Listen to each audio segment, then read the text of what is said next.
This video is made for adult collectors, well, because he's Hound.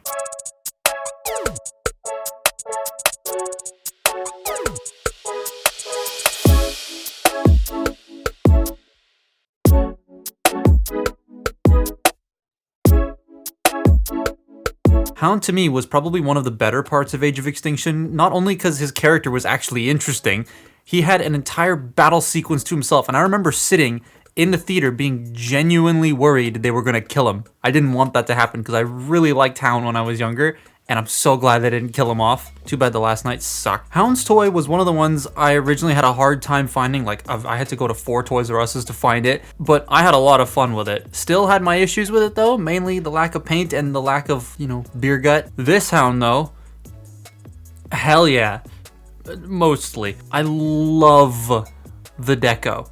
This is the Takara DVD exclusive Hound, and if you know me, I like my DVD exclusive stuff, and they seem to just nail the paint jobs on these. Before I get into that though, I want to quickly mention Patreon. I have one. I have had one for a while, but I never advertised it because I feel so damn awkward asking for stuff like this, but sooner or later I'd have to, and so I might as well do it now. The tiers will be on screen so you can see them. You have absolutely no obligation to do this. It's completely up to you. It's your money, you spend it however you want. I'm just saying it's there if you want to help support the channel even further. I do want to hit up TF Nation this year in the UK, so this would greatly help that because flights are expensive. But you could check that out, links in the description below, and just generally thank you everybody. Thank you. You're all great. Regardless of Patreon or not, you're all great. All right, toy time. This mold is so much fun. This lighter green works a lot better at helping you see the nice sculpted detail. The black is such a nice and clean application they did on it. It's glossy, and normally I don't like glossy things that much, but it just works. The sandy brown parts are a treat, and they even dry brushed certain parts of the toy. Epic. This is also a different deco to the Autobots United 5-pack. I know someone's probably going to get confused, so yeah. The Autobots United 5-pack is different from the DVD exclusive. He is more fit than Hound was in the film because of how he transforms, so I'm not the biggest fan of that. I believe there was an upgrade kit or something to fix that, but I can't remember. But that's where my love for the Last Night toy comes into play. I think the arms are the best part about this figure to me. Yeah, they've got some panels hanging off them, which I'm not the biggest fan of at all, but the way that they painted them is so nice. They picked out the missiles on his biceps, and they even dry brushed the rubber bullets on his arms. You'll love to see it. Which, speaking of the bullet arms, they're at a weird curve. They were trying to do the bullet chain effect, but it kind of works and kind of doesn't. It looks like the bullet chains are flowing on his arms, but then his arms are at a weird S-curve. It's just strange. The shade of gray they used here to do the camel pattern is exquisite, and it complements that mushy peas green of the toy quite well, along with the sandy brown. It just works. Head's pretty good too, with the beard all picked out, the silver face, and the deep blue eyes. I just feel his head is way too small. It's that size so it can fit in the alt mode, but it is still very tiny. The Last Night one, again, fixes that issue. He has heel problems, which is so infuriating. It's there for the same reason the Deluxe Primes was. It becomes the bottom of the truck, so putting a large heel there wouldn't make much sense in the alt mode unless you had it fold away elaborately or whatever. It's still very annoying. Now at the time this was a small Voyager.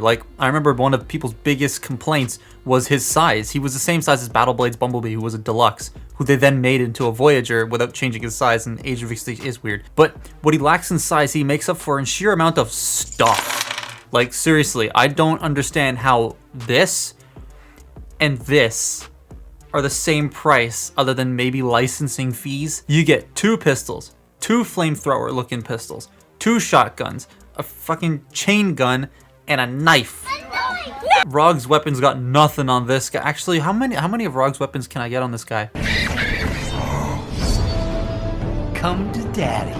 I love how they all store on the toy in various places and how he can wield them all. It's so nice. My favorite has to be the shotguns, so much so that I bought the rare Last Night version off Bai. Thanks guys. He can't really do the Gatling gun pose he does in the film and the fat ballerina scene, which is a shame, but the rest of the guns are pretty sweet. I have a friend that bought this Hound, the DVD one, just to give the guns to Wrecker Bulkhead, who also has this deco. I love that reference. The guns can combine too and make this massive thing that because the designers just had to show off. He's also excruciatingly poseable.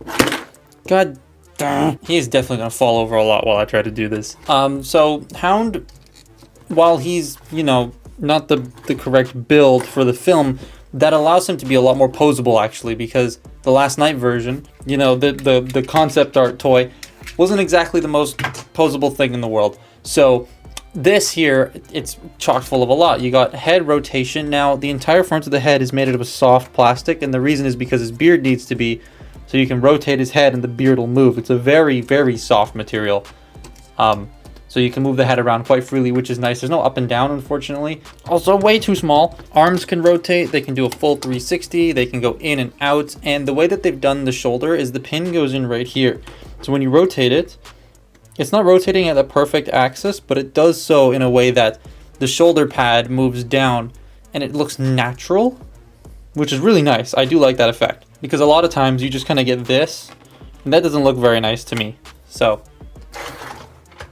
stand up, Starscream. I do much prefer the way that they did it here. You do have bicep rotation along with these. They can move around. I prefer them here so I can bend the elbows more, but you can have them facing forward if you want to. Speaking of elbows, he's got sort of double jointed elbows. They're weird, but they can bend about that far. You do have wrist rotation as well. These are soft enough to allow you to rotate the wrist. And you can also pull that off if you want. So you can see it's just a big stick through the middle. That's how it works. Now, due to transformation, he's an ab crunch. Forward and back.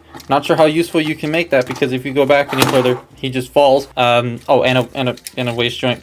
Hips can go forward. They cannot go back at all. Really unfortunate. They can go out. Ooh, that didn't make a nice sound. Why did that click? What? They can go in and out. You got a thigh rotation here. You have a single jointed knee that bends 90, and then the knee pads can move. So you can get a more natural looking knee bend with the knee pads up to a certain point. But I always like when they do that. That's really cool. Unfortunately, this side likes to just pop back on mine, which is a bit of a shame. And then due to transformation, he has a toe pivot. That doesn't really help for stability. It's just mainly for looks because the rest of his leg is still straight. So it just ends up looking like that, which is fine. But he is really posable. There's a lot of stuff in here. It's too bad that he doesn't have any heels because he constantly falls. Otherwise, you could get him into some really cool poses with his gear. Like I said, you can remove these. This one doesn't want to come off on mine, but you can take those off. They're glued. And that'll probably allow him to look a lot better. I wouldn't know. I can't take this one. This is why he needs a new toy. He's posable, but he can't stand. Like, what if I blow on him? There, I did it. So if I love all that, why the title? Why do I think he still needs a Studio Series toy? Because it still has a lot of imperfections like the panels, lack of heels, weird curved arms, poor plastic quality because Age of Extinction plastic was really bad, small head. He definitely needs an update. Even though I genuinely like this toy, I think there needs to be a new one with better engineering, the better proportions. The guns still, it better come with all the guns. If it doesn't come with all the guns, I'm going to be upset. Transformation is basically flipping the toy inside out. He did it before it was cool, Galvatron, but it's very interesting the way that everything works. Actually using the legs and arms to make up the alt mode is nice to see during a very shell-formery Age of Extinction toy line. Getting the back end to tab in on the truck though is a bit of a pain, specifically on this copy of the mold because my other one's completely fine. But the rest of the transformation is simple yet effective. He turns into an Oshkosh? I don't know, I've never heard of it before, but it looks neat. The camo deco looks even more on point here. The camo matches up very nicely. Nothing's misaligned. Nothing's out of place. Everything that was on the robot mode cleanly meshes with the stuff you expose for alt mode, and the camo just flows on that. They also painted the friggin' tires. They put dirt on them. They got the fade very well. It's amazing how nice the extra paint is on this. It just goes so hard. Really need to get the Dinobots from this exclusive line too, because Prime was great. Not you, Clear Prime. Get out of my face. And if that wasn't enough, the guns store on the alt mode and don't look horrible. Who designed it? Who came up with this? I genuinely love it until they start falling off. Yeah, the tolerances aren't refined enough for this thing's guns to stay on. They just start falling off sometimes, which is annoying. Even my other one was a lot worse. The guns would not stay on at all. Also, while writing this, I just found out that this is limited to 3,000 pieces. So that's neat. is rare, I guess. I don't know. I see them a lot on Bai. They're not that rare. It's a bomb-ass deco for a pretty decent mold, even though it's only limited to 3,000. I still say get one, because like I said, there's so many of them on Bai. I see at least 1 or 2 every time I'm on there. This one was sealed. I got it for 40 bucks Canadian, so it's not that expensive to buy either. My friend got his for 80, but he also got the DVD with it. Like, it had never been opened. It was still shrink wrapped and everything. I definitely recommend it. However, this is one of those few toys I would say if they make a studio series, I would probably just wait and get that one instead, because I'm 99% sure it'll be better than this.